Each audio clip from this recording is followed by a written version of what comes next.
What's going on, everyone? My name is Nicholas Merton here from DataDash, and today is October 18th of 2023. Well, folks, I hope you all are having a fantastic day wherever you are, because in today's video, we've got a lot to unpack here. Not only do we need to talk about the recent bump up in Bitcoin's price and the false rumors of a Bitcoin ETF approval, but outside of that as well, we've got to spend some time to talk about some major news around the China-US relations in regards to semiconductors and what that tells for the broader macro perspective. And we've got to analyze what's going on when it comes to treasury markets and foreign currency exchange rates. We've got a lot to unpack here in today's video, so if you guys happen to enjoy it, consider dropping a like. It's one of the greatest ways you can support the channel. And let's go ahead and kick things off. So I want to start here by talking about the most relevant news here, and that was the false news that came out from Cointelegraph that there was a supposed approval of BlackRock's spot Bitcoin ETF. Now, I want to make it very clear to you guys here before we dive into this, and this is again 100% false. There's nothing true about this.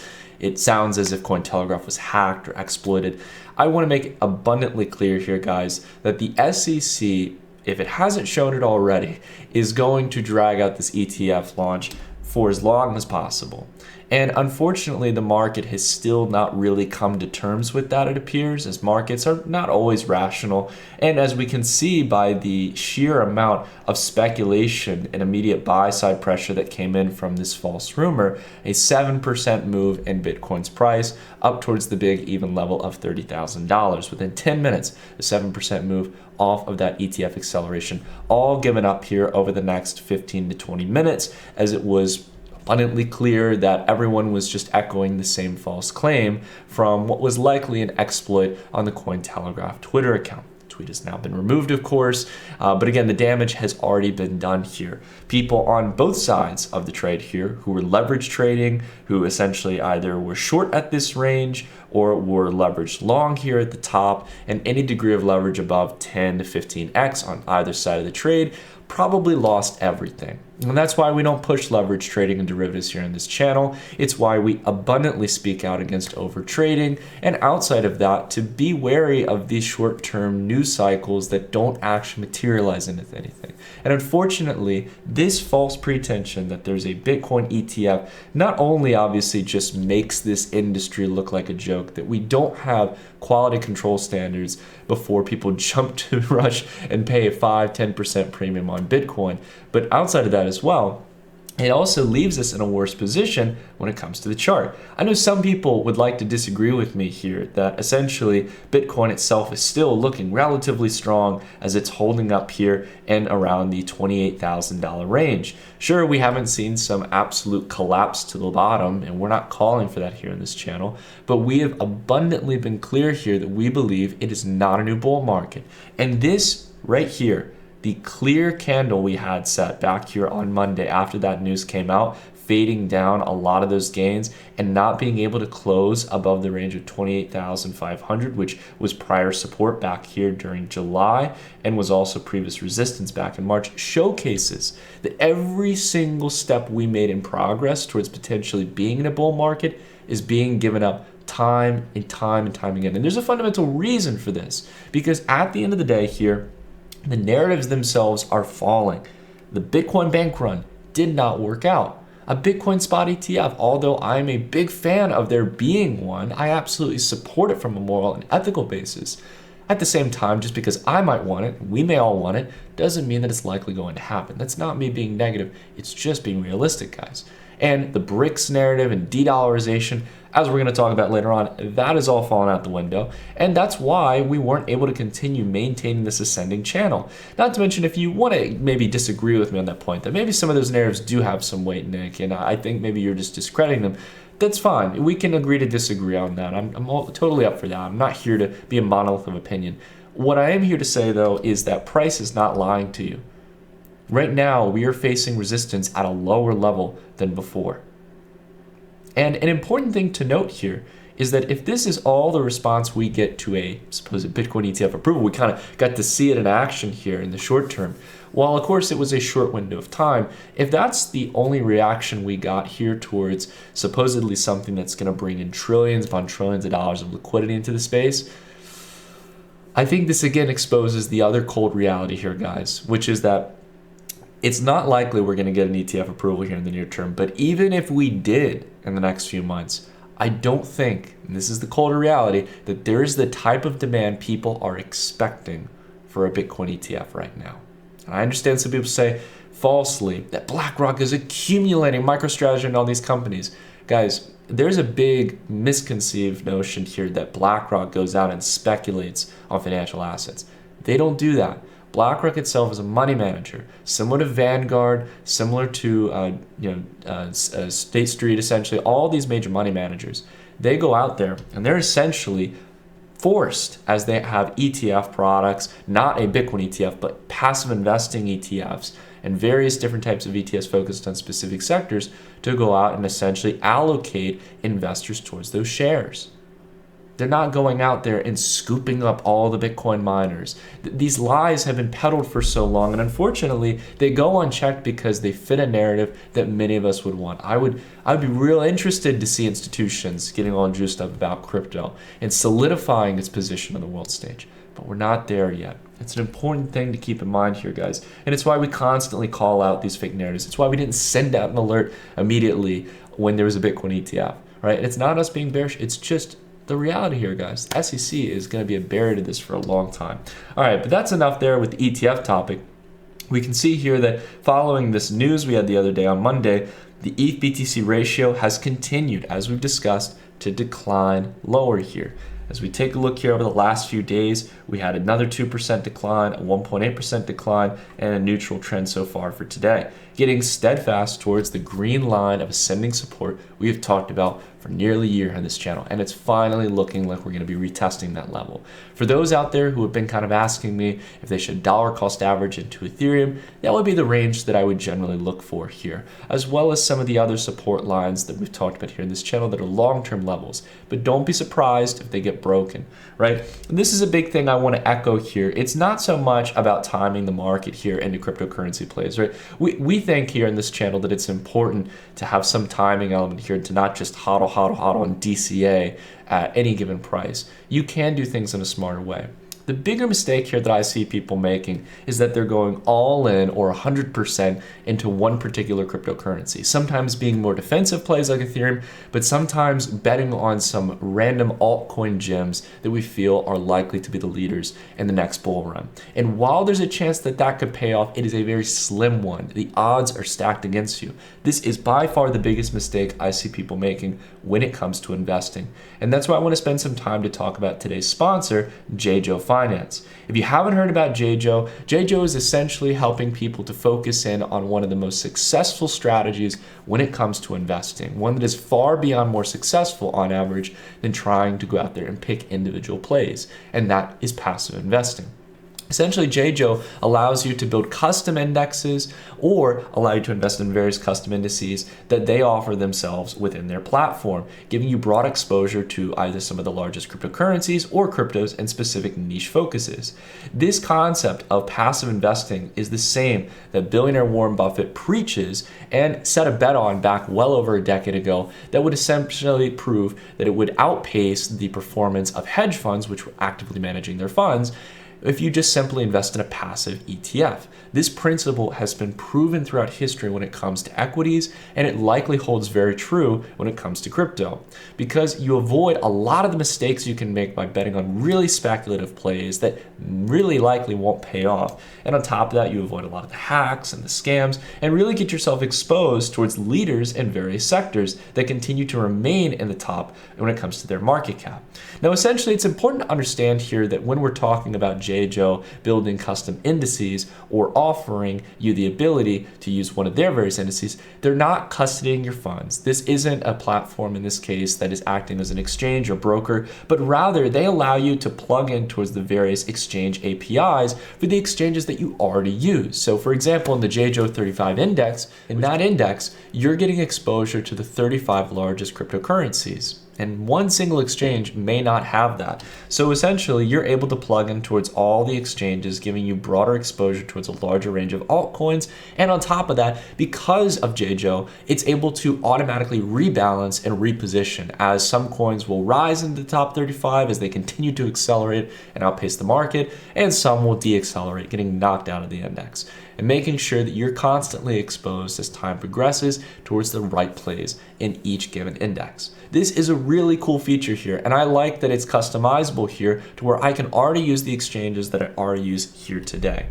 So it's a very awesome plan, not to mention the price structure. You can try it out for free here today, giving the platform a try at the link down below in the description to see if the platform is right for you when it comes to exposing yourself towards a broad range of cryptocurrencies. Or you can sign up for one of the 6 or 12-month plans that essentially allow you to renew your subscription and constantly be balanced to all of the JJO indices as well as any custom ones that you might want to build. This for me is an application that I think fits for all crypto investors. If you're a beginning investor who doesn't want to fall into the ego trap of trying to pick out all the specific cryptos that are going to win, and even if you're an expert out there who may be more actively trading, it is good to have that base where you're passively investing in the market if you are looking to DCA and have broad exposure to cryptocurrencies. So that is my personal view here, that at the end of the day, we need to be smart about how we expose ourselves to the market. If you're interested, check out the link down below in the description where you guys again can test out the platform for free. And this is a relatively exclusive offer as JJO is an early stage platform. So if you guys are interested, check it out down below in the description and make sure that you've got some of that passive exposure towards the broader market rather than trying to pick individual plays. So again, it's not so much an issue here at the end of the day when we're talking about cryptocurrencies of getting in at the, essentially dollar cost averaging, all right, versus picking time in the market. That's really not the biggest issue I've seen investors make. It's that diversification issue. So again, all those of you who might be really bullish on Ethereum when we have this discount window, we've come down here from 2100 when so many people were FOMOing saying it was a new paradigm shift for altcoins. Well, we've been continuing to remain in cash, and practically all of 2023's gains have just been pretty much wiped out. Now, all we had again was that acceleration off of the lows here from 1200 to 1500. And that's definitely a step in the right direction. But again, all of the progress we made over the last year has been given up here. We have failed the ascending triangle on the year-long time frame. That is not a good look, guys. I'm just saying this from someone who was bullish over the last decade. If I saw this happen in 2017, I wouldn't be excited about Ethereum. Not to mention with the lack of fundamental development that's been going on the chain when it comes to DeFi and so many of the other narratives. But when we take a look here at Ethereum or BNB, which is showing a similar pattern here, slowly falling and facing resistance against its prior 2-year-long plus line of support, we now have a bigger issue on our hands. We have the macro concerns. And I want to spend some time today to talk about this pretty shocking news. Well, not so much shocking, but pretty substantial news that came out around the current US-China chip war, around how essentially the United States has banned NVIDIA from shipping out some of its more advanced generative AI chips or enterprise generative AI chips to China. There are 2 specific models that they've essentially barred NVIDIA from selling to the Chinese.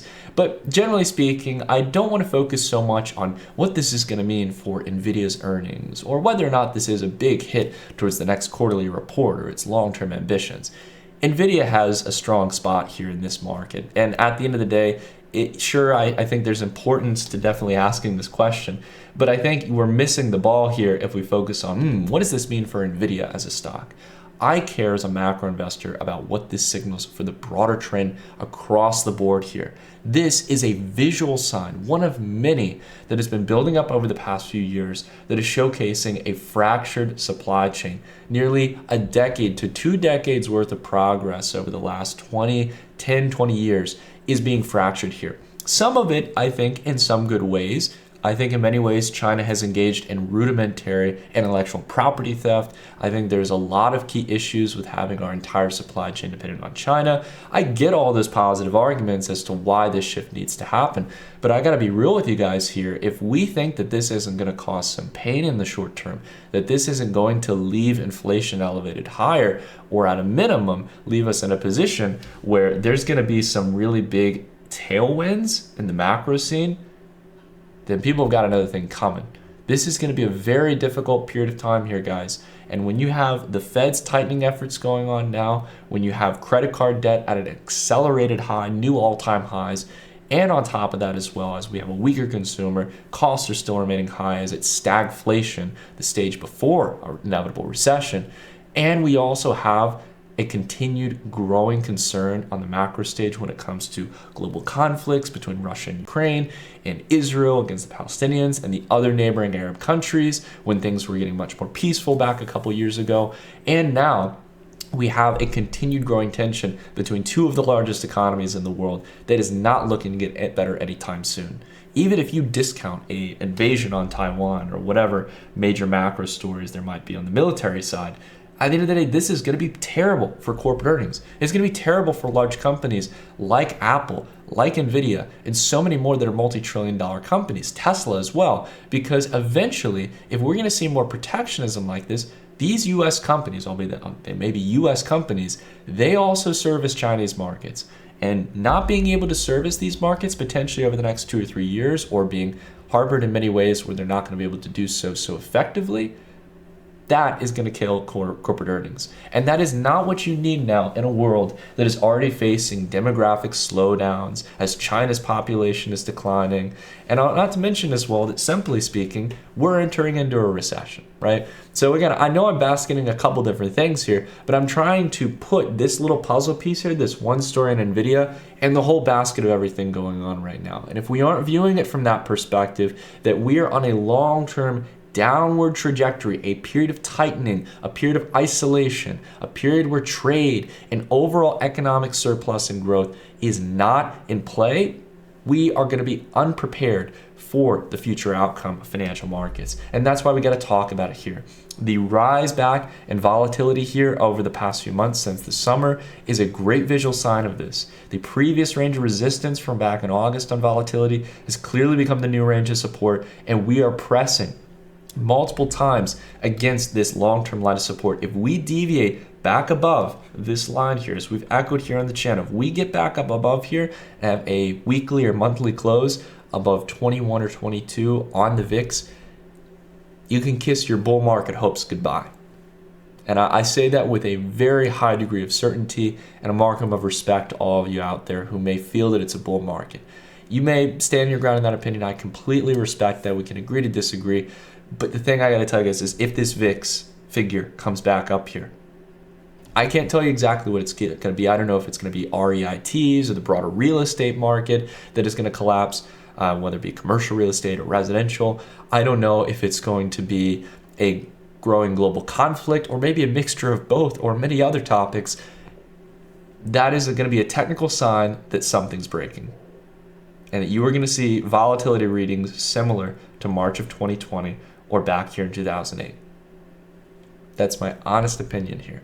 If we really get a reading up in that range, guys, there is a high probability of further extension and volatility and things finally coming to an end. And the thing that's proving this to me to a large extent is not only the broad weakness in market leader sectors like semiconductors, which have set, and what looks very clearly like a double top here since back in July. It's going to be a question of whether or not this will find support on the 200-day and rise above this level. It's basically if it either snaps below the 200-day or it gets above this range. But beyond how semiconductors are doing or how equities themselves are performing in the near term, it's what's going on in the bond market, guys.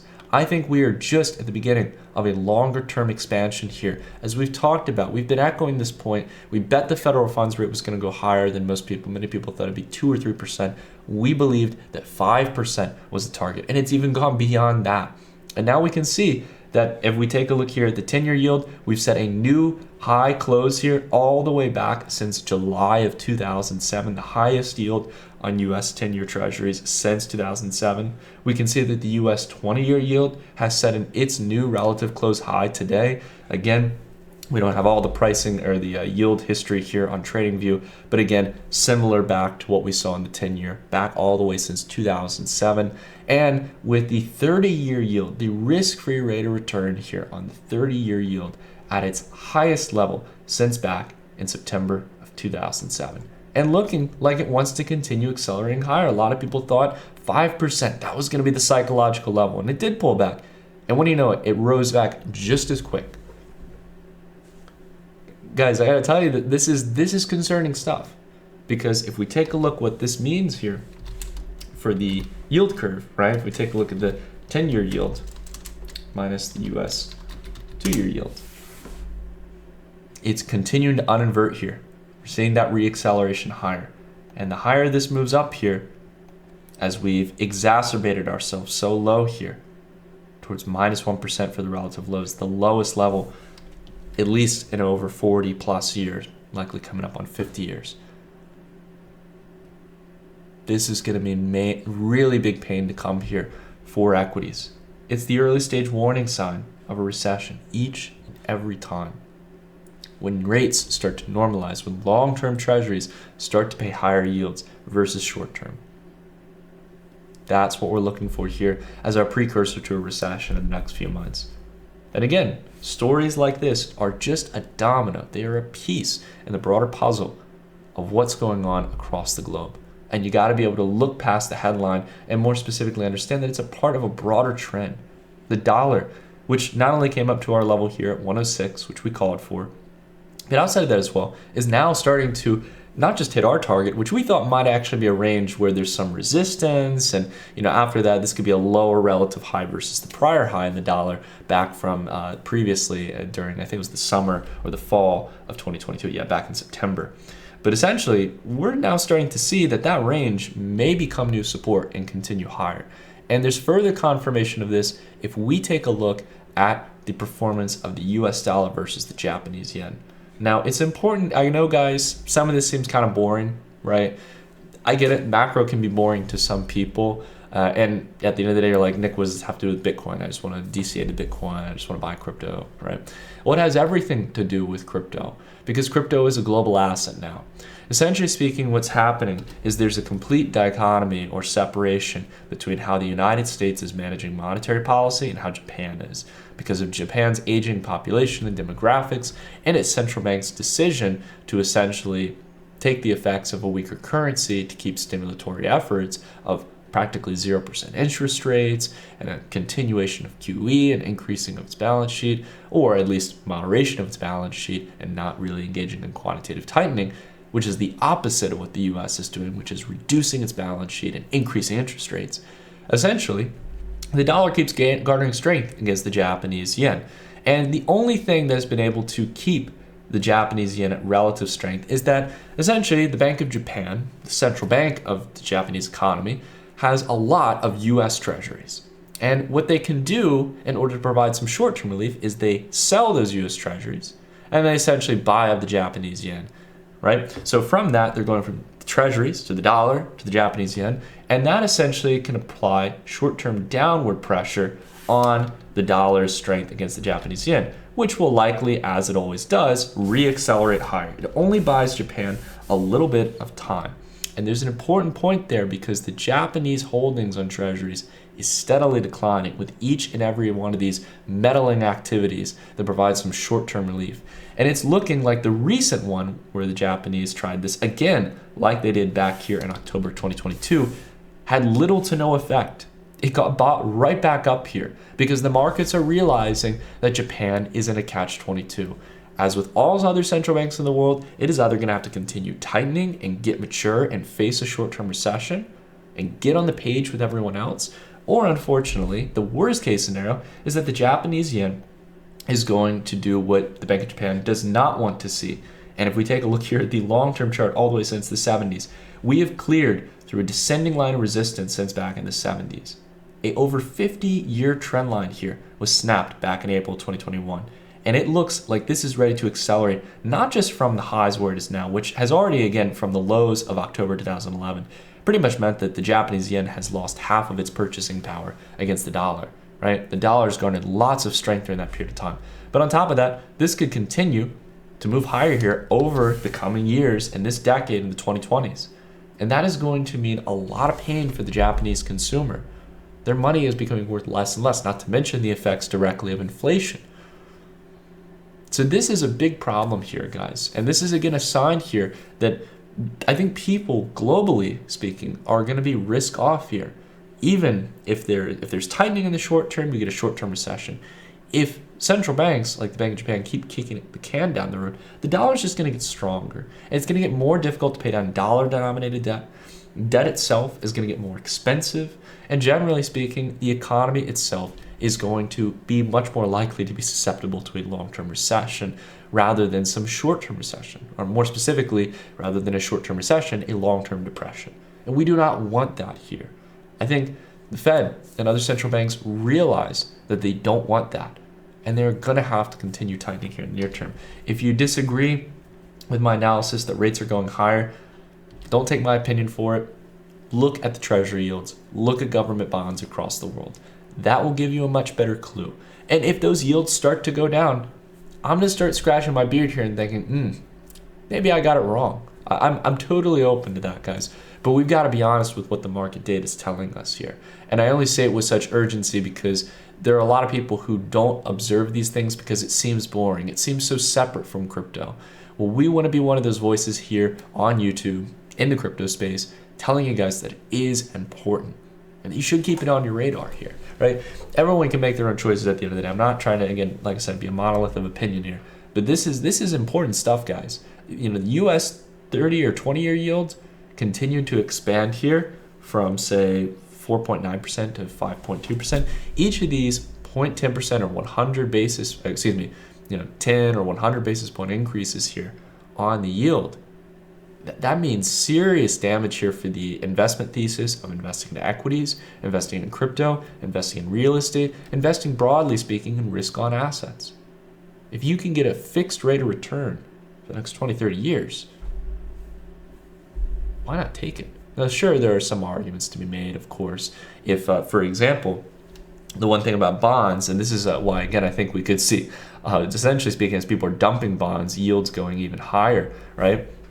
Essentially, if people are expecting things are going to get worse, right, and they're continuing to unload bonds on the secondary market, that's going to push yields higher here as bond prices move inverse to yields. And that's going to make the investment thesis even more attractive for bonds as the yield moves higher and higher and higher. And that risk-free rate of return outside of course, a U.S. default is more beneficial.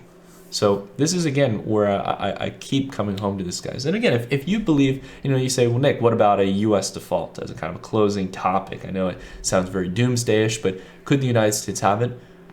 Sure. Yeah, I wouldn't say that it's entirely impossible here that either there's going to be a default or some kind of debt restructuring sometime in our life. I wouldn't doubt that for a second. But I got to be honest, if that's going to happen, guys, it's not going to be a pretty environment for Bitcoin or for the broader asset markets as a whole. That's going to be a rough period of time for everyone. A lot of wealth is going to be removed of the economy. It may be necessary to eventually do it as debt to GDP ratios in the United States are well above 100%, and other economies across the world are also in worse off positions than we are in their debt to GDP ratio. But again, at the end of the day here, I don't see it as a cry to go long on Bitcoin. Not in the slightest here, as the dollar itself is garnering immense strength. You could, at the end of the day, see Bitcoin and other risk-on assets crumble in a world with increasing bond yields. And the best place to be is either in the dollar in a high-yield savings account, which is liquid, and you can move your money whenever you want. You don't have to have it in a CD, or you have it locked up in a treasury that's paying a slightly higher yield, and it's locked in and guaranteed. It's probably going to be the play over the next year or so. But anyways, guys, I recommend at the end of the day that we just continue to maintain a generally risk-off perspective here. The price action clearly shows us here that there's no need to FOMO. The trend is sideways right now. And not to mention, we are starting to see, I think, early stage warning signs that we don't have the same optimism we had during the summer, both in equities and in crypto. And we've got to be prepared for continued de-acceleration of that optimism, essentially where people are pricing lower, not only lower prices for the value of assets, but increased yields on more defensive assets like government bonds, or more speaking in the case of the US and US treasuries. Anyways, I rambled on a good amount here today, guys. I hope you all enjoyed this video. If you did, consider dropping a like. It's one of the greatest ways you guys can support the channel. And if you're interested as well in getting access to some of that passive investing in the market, I definitely recommend you guys check out JJo down below in the description. Thanks so much for tuning in here today, guys. It's a blessing to do what I do here on this channel, so I thank you all for making the time to listen to me ramble and talk about the markets. I hope it proved valuable, and until the next video, I'll see you all in the next one. Take care, everyone.